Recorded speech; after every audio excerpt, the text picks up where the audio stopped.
안녕하세요. 부산에 살다 인사드립니다. 망미 2구역 현장에 나왔습니다. 입지는 참 좋은 것 같은데 아직 제대로 빛을 못 보고 있는 구역이라 생각합니다. 앞 화면에서 보셨다시피 조합 내부에서 내부 갈등이 있고 그 갈등을 봉합을 하기 위한 작업도 진행 중인 것 같습니다. 지금 옆에 보이는 건 도시재생화 사업 일환으로 2017년도부터 지금까지 진행된 비콘 그라운드입니다. 거의 다 모양새는 갖춘 것 같은데 앞으로 또 어떻게 변화가 될지 기대가 됩니다. 구역 전체를 대부분 다 돌아봤는데 뒤에 알짜배기 인터뷰가 많이 있어서 전체적인 느낌만 설명하겠습니다. 아직 재개발할 정도의 노후화된 느낌은 없어 보였고 지금 실제 거주하기에도 좋은 느낌이었습니다.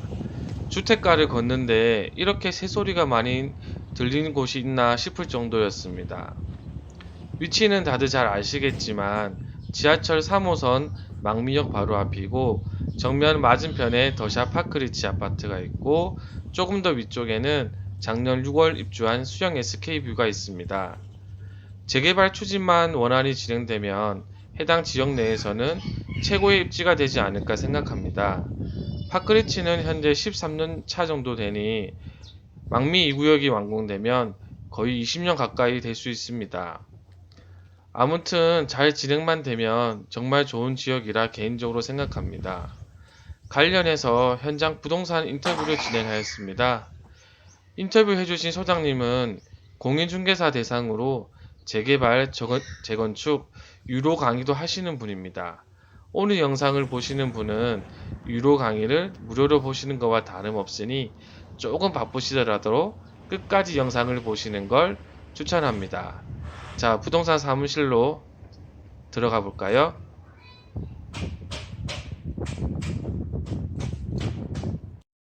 제가 강의할 때도 말씀드리지만 재개발이라든지 재건축은 자기가 아는 데까지만 이렇게 투자를 한다라고 봅니다. 그래서 아는 것이 힘이다라는 어떤 그런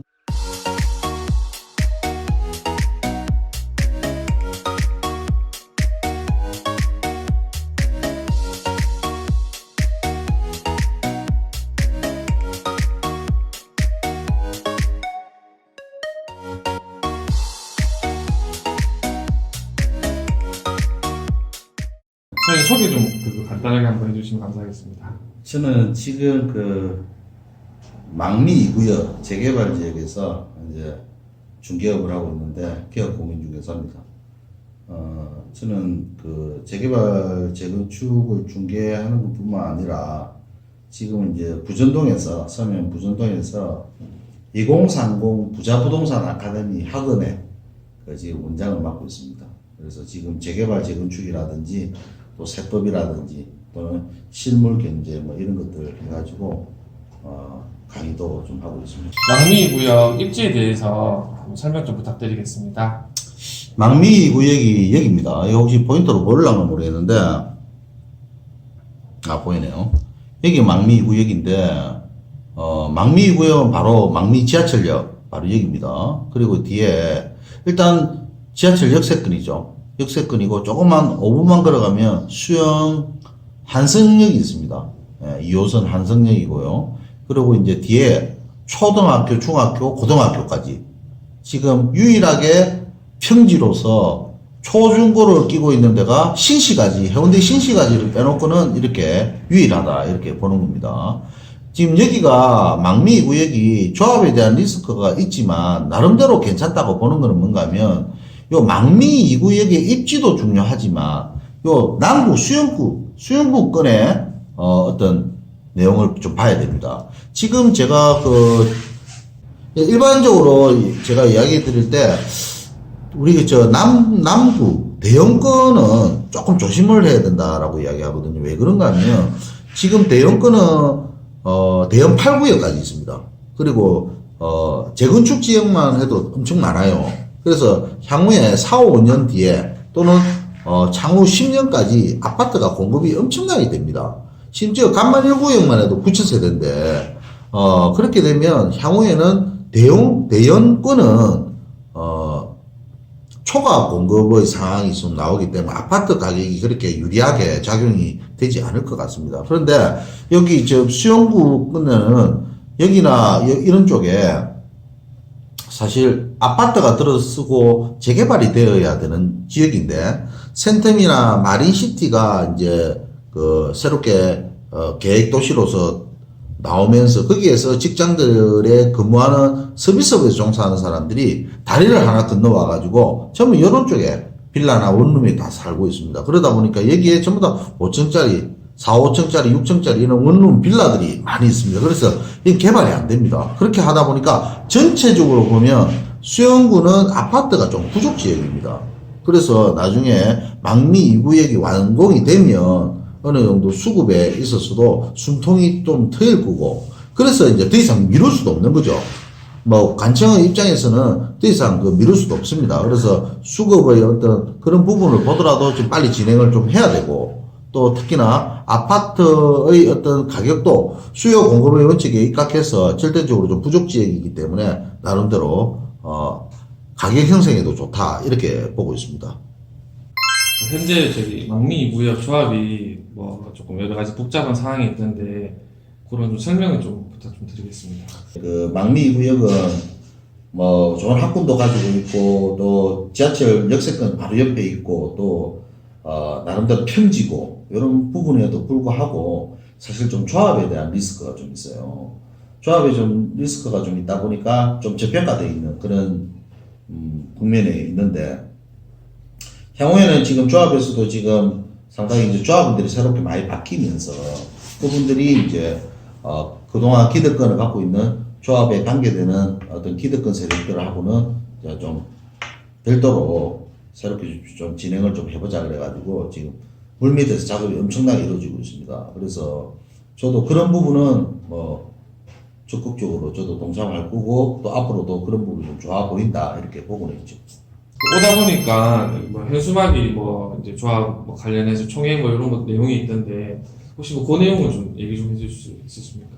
이게 지금 조합에 대한 리스크라는 게 뭔가 하면 기득권에 있는 그 세력을 가지고 있던 조합장들, 조합장 그 당선자들, 낙선자들 뭐 이런 부분에 대해서 이제 충돌인데, 작년 2019년도 4월 20일 날 그 조합장 선거가 있었어요. 조합장 선거가 있으면서 기존에 조합장 하고 있던 분들 말고 이제 조합장 선거에 입후보했던 사람들이 나름대로 당선은 됐어요. 당선은 됐는데 이제 낙선자들이 그 당선한 사람들에 대한 투표상에 어떤 절차적인 문제가 좀 있다라고 해가지고 이제 그걸 가지고 이제 좀 분쟁이 좀 있었습니다. 그리고 그 부분이 지금 소송에 계류되어 있고 검찰이나 이런 데서도 지금 그 부분에 대해서 조사가 어느 정도 끝난 걸로 알고 있습니다. 그래서 그 부분이 지금 원래는 1월달, 2월달, 올해 1월달, 2월달 정도 이렇게 기일이 잡혀 있다가 코로나로 인해가지고 법원의 판결이 전부 다 밀렸어요. 그래갖고 얼마 전에 4월 23일 날 이제 1심 판결, 그러니까 조합 투표 무효, 조합장 무효의 소를 갖다가 진행하는 그게 1심 판결이 4월 23일 날 이제 변론기일이었는데 그게 6월 달로 밀렸습니다. 6월 달로 밀려가지고 이제 6월 12일로 다시 이제 1심 판결이 나올 거라는 생각이 있는데, 그거하고는 별개로 지금 여기는 워낙 소송이 많고 좀 뻗어가면 고발하고 고소하고 막 이런 상황이 있다 보니까 주민들이 조금 발의를 해가지고 그거와 상관없이 일단 그 사람이 이미 당선자 형태이기 때문에 그것을 갖다가 그때 가서 다시 1심 판결로 또 항소를 하고 상고를 하고 그러면 또 시간이 딜레이가 되니까 일단 무효를 갖다가 하겠다. 해임을 갖다가 이제 총회를 하는 해임을 하는 그런 총회를 갖다가 일단 주민 발의로 해가지고 진행을 하고, 그렇게 하다 보면 그때 하는 것보다는 지금 미리 해놓는 게 나으니까 시간 좀 더 벌겠다라는 그런 내용인 것 같아요. 그래서 지금은 저렇게 이제 움직이는 부분이 기존에 이제 기득권을 갖고 있는 뭐 조합에 관련되는 사람들을 제외하고 지금 여기 조합원들이 많이 바뀌었거든요. 그분들이 이제 기존에 있는 사람들은 못 믿겠다. 그러고 이제 새롭게 주민들이 발의를 해가지고 뭐 총회를 열고 또 조합장도 선출해서 새롭게 좀 가보자라는 어떤 그런 분위기입니다. 프리미엄은 이제 뭐 조금 작년 조정제 풀리기 전 그리고 현재 좀 어떤 변화가 좀 있었나요? 여기 지금 망미 구역도 최근에 좀 가격이 올랐지만 조합에 대한 리스크가 있기 때문에 프리미엄은 그 조합의 리스크 때문에 프리미엄은 조금 커버가 되고 있습니다. 그래서 할인 요소다 이렇게 보는데 그럼에도 불구하고 아까 말씀드렸던 조합의 리스크가 있지만 프리미엄이라든지 이런 거로 봤을 때는 나름대로 투자를 할 만한 곳이고 나중에 이제 아파트가 완공이 되면 입지론적으로 봤을 때도 대단히 좋은 자리이기 때문에 어느 정도 투자 가치는 있다고 보는데 프리미엄이란 게 사실 좀 천차만별이에요. 지금 뭐 각종 인터넷 매체라든지 각종 뭐 투자 뭐 커뮤니티나 이런 거 보시게 되면 보통 감정평가가 나와 있는 지역 그러니까 사업시 인가가 다음에 감정평가가 이제 종전자산 조합원들 종전자산 평가를 해서 감정평가가 나오기 때문에 상관이 없는데 그 이전에는 사실 감정평가를 추산을 하는 거거든요. 추산을 하면 프리미엄을 좀 적게 보이기 위해 가지고 전체적으로 예를 들어서 만약에 매매 금액이 3억이라고 치면 거기에는 감정평가가 추산이 되는 금액이 1억 5천이면 예를 들어서 프리미엄은 1억 5천이 되는 겁니다. 그런데 만약에 감정평가를 추산을 갖다가 좀 더 뻥튀기 해서 2억이라고 하면 프리미엄 1억으로 해갖고 착시 효과가 있는 거죠. 그래서 보통 지금 시중에서는 프리미엄을 갖다가 좀 낮게 보이려고 감정평가 금액을 약간 추산을 좀 높게 하는 거죠. 그래서 저는 사실 이제 강의도 하고 뭐 이렇게 하다 보니까 좀 보수적으로 접근을 합니다. 그러다 보니까 보수적으로 접근을 하다 보니까 사실 이제 프리미엄이 많이 나오게 되죠. 그러면 이제 그렇게 기준을 잡고 하는 게 저는 맞다고 보거든요. 여기는 그런 기준으로 봤을 때는 제가 볼 때는 한 1억부터 프리미엄이 1억부터 한 1억 7천까지 이렇게 이제 적용이 되는 것 같아요. 이제 1억하고 1억 7천 편차가 너무 큰데 그것은 이제 망미 구역에 이제 특성이 좀 있는데 여기는 지역이 세대수가 작습니다. 870세대거든요. 조합원 세대가. 그런데 전체 세대수가 2780세대이다 보니까 전체 조합원 수가 상대적으로 작습니다. 그러다 보니 사업성도 좀 좋게 나올 거고 한데 그만큼 조합원 수가 적다는 소리는 뭔가 하면 땅이 다 크다는 소리입니다. 물건 자체가 크다는 소리죠. 그러니까 다른 지역에 예를 들어서 1억, 2억에 투자할 만한 것이 여기는 그런 물건이 없다는 겁니다. 그리고 적은 물건도 여기는 있을 수도 있지 않겠습니까? 그러면 적은 물건 같은 경우에는 사람들이 수요가 많다 보니까 프리미엄이 높게 형성이 되어 있죠. 그래서 저는 지금 이 단계는 요는 곧 사업 시행 변경 인가로 해서 관리 처분이 떨어지는 단계이기 때문에 너무 적은 금액으로 들어와서 투자를 하는 것보다는 다음에 이제 비례율이라든지 또는 분양 신청 이런 거에 대비해 갖고 전략적으로 좀 타이밍을 잡아야 된다 이렇게 보기 때문에 너무 적은 금액은 여기는 안 맞아요. 아까 전에 그 추산 뭐 이렇게 감정평가 추산한다고 했는데 그거는 그러면 사실 뭐 현장에서 부동산 소장님들이 인위적으로 좀 이렇게 한다는 말씀. 그렇죠. 이제 우리가 본래 감정평가는 이제 우리가 감정평가사들이 재개발 지역은 2인 이상의 어떤 감정평가사가 이제 각기 다르게 평가를 해서 그걸 이제 합산해서 산수평균을 하는 건데 재건축은 구청 1명, 조합 1명 이렇습니다. 이제 재개발은 이제 조합에서 2명을, 구청에서 2명을 선정합니다. 그래서 약간 공익적인 성격이 강하기 때문에 이제 그렇게 하는데 사실 시장에서 감정평가는 추산하는 방법하고 감정평가하고 완전히 다릅니다. 실질적으로 우리가 공동주택, 다세대주택 같은 경우에 거래사례 비교를 하는데 지금은 보통 시장에서는 어떤 식으로 하는가 하면 공동주택 가격이라고 우리 세금을 매기는 그 기준을 가지고서 뭐 성수를 곱해서 1.3을 곱하고 1.4를 곱하고 이렇게 하는데 그 이제 이 금액을 가지고서 기준으로 하게 되면 실제 좀 안 맞아요. 그런데 이제 나름대로는 감정평가 금액을 좀 추산을 하려고 하다 보니까 공동주택 가격을 갖다가 이제 이야기를 하는 건데 심지어 이제 공동주택 가격을 저 같은 경우에는 1.4배 정도 이제 곱하게 되는데, 아까도 말씀드렸지만, 감정평가 금액을 조금 높게 보이려고 하다 보니까, 거기 1.6배도 곱하고, 막, 그래야죠. 우동산부인이나 이런 데 같은 경우에는 막 1.7배씩 이렇게 곱하거든요. 그렇게 해야지만 프리미엄 작게 보이는 그런 효과를 하려고 이제 그렇게 공인중개사들이 많이 하죠. 예. 이제 그 보통 주택 같은 경우에도 이제 공시가격을 가지고서 이야기를 좀 많이 하고, 그 외에 1.3배, 4배, 뭐 4배 이렇게 그런 식으로 이야기를 하죠. 나머지는 프리미엄으로 네. 예상하는 정도. 예, 사실 원칙적으로 그게 안 맞지만 나름대로 그래도 뭐 비밀 언덕이라도 있어야 된다 싶어가지고 이제 그렇게 하는 거죠. 지금 만약에 내가 망미구역에 좀 큰 금액을 투자를 하려고 한다 그러면 얼마 정도로 어느 정도 기간을 보는 게 좀 좋을지. 보통 여기는 재개발 지역 중에서도 지금 사업시행 인가가 2008년도 11월 달에 났어요. 그러고 난 뒤 이제 조합에 문제가 좀 있어서 계속 지금 지지부진한 상태인데 어느 정도 이제 임계치에 왔다 봅니다. 그래서 그때 여기는 나름대로 건축심이라든지 이런 것들은 어느 정도 좀 진행이 됐기 때문에 조합만 좀 정상화되면 속도가 좀 빨리 붙을 수가 있습니다. 그래서 저는 완공 때까지 한 최소 한 7년 정도 이래 봅니다. 그래서 의외로 조합에 빨리 정상화되면 좀 땡길 수도 있겠죠. 그리고 여기는 한 물건이 좀 괜찮은 물건들 하면 투자 금액으로 본다면 이제 매매 금액이 한 4억 정도, 전세나 뭐 이런 것들을 갖다가 좀 임대를 좀 내고 하면 한 3억 정도, 요 정도는 기본적으로 좀 가지고 있어야 됩니다. 이제 현재 프리미엄 산정 포함된 포함된 금액으로 금액이죠. 4억 정도 물건을 이제 임대차 나와서 3억 정도는 예. 있어야 여유를 좀 가지고 할 수 있다. 예.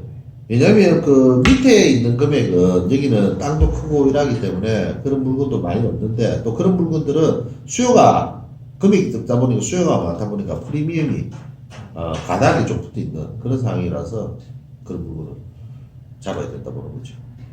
재개발 투자는 조금 이런 식으로 뭔가 접근하면 된다. 좀 그런 부분 좀 핵심 포인트만 몇 개 좀 부탁 좀 드리겠습니다.